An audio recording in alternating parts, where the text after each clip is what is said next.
कहानी अब तक सलोनी जब अपनी सास से दूध पीने को मना कर देती है तब उसकी सास सलोनी को झड़प देती है और कहती है कि ये दूध है, कोई जहर नहीं। उसके बाद सलोनी सास का दिया हुआ दूध का गिलास उठाकर सारा दूध पी लेती है। अब आगे। सलोनी थकी हुई थी इसलिए वह दूध पीते ही सो गई थी। जब सुबह उठी तो उसके सिर में बहुत तेज दर्द था। सलोनी दर्द से रोने लगी। उसे रोता हुआ देखकर सलोनी की सास उसके कमरे में आ गई और सलोनी से पूछा, क्या हुआ, तुम रो क्यों रही हो?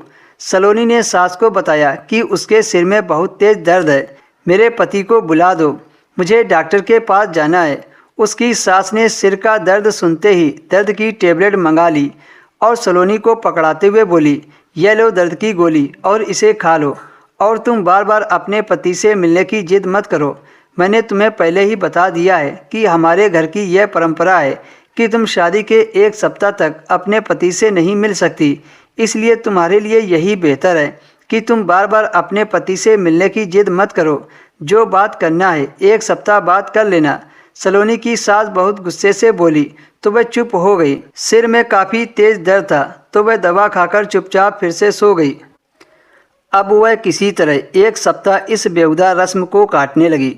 दरअसल सलोनी की शादी होते ही सलोनी को उसकी सास ने अलग कमरे में कर दिया था और सलोनी से सख्ती से कहा था कि 1 सप्ताह तक तुम मेरे बेटे यानी कि अपने पति से नहीं मिल सकोगी, यह हमारे घर की रस्म है।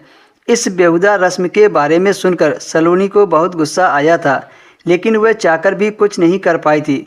किसी तरह सलोनी ने 1 सप्ताह काट लिया और अगले दिन वह नहा धोकर तैयार हो गई। आज सलोनी बहुत खुश थी क्योंकि आज वह अपने पति से मिलने वाली थी।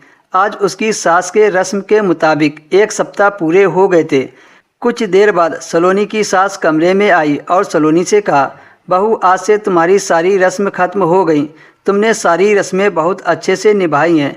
मैं अभी तुम्हारे पति विनय को बुलाती हूँ। अपनी सास की इतनी प्यारी मीठी बातें सुनकर उसे लगा कि उनके घर की कोई रस्म रही होगी और यह सब तो हम दोनों की भलाई के लिए कर रही हैं। सलोनी के जीवन में सब कुछ अच्छा चल रहा था। आज सलोनी बहुत खुश थी कि आज वह और विनय एक हो जाएंगे। सलोनी रात को अपने कमरे में आई और अपने पति विनय के आने का इंतज़ार करने लगी।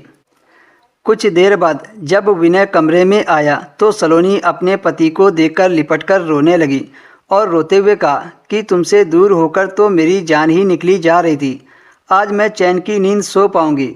विनय ने सलोनी को अपने से अलग करते हुए कहा, जिसे सुनकर सलोनी के पैरों तले से ज़मीन निकल गई। विनय ने कहा, सलोनी अभी हमारी रस्म पूरी नहीं हुई है। सलोनी चौंक कर बोली, विनय तुम यह क्या कह रहे हो? विनय ने सलोनी को समझाते हुए कहा, अगले 2 महीने तक हम एक दूसरे से बात तो कर सकते हैं, लेकिन पति पत्नी की तरह नहीं रह सकते। मेरे ऊपर कुछ ग्रह हैं। पंडित जी ने कहा है कि तुम 2 महीने तक। दोस्तों इसके आगे की स्टोरी आपको अगले भाग में मिलेगी।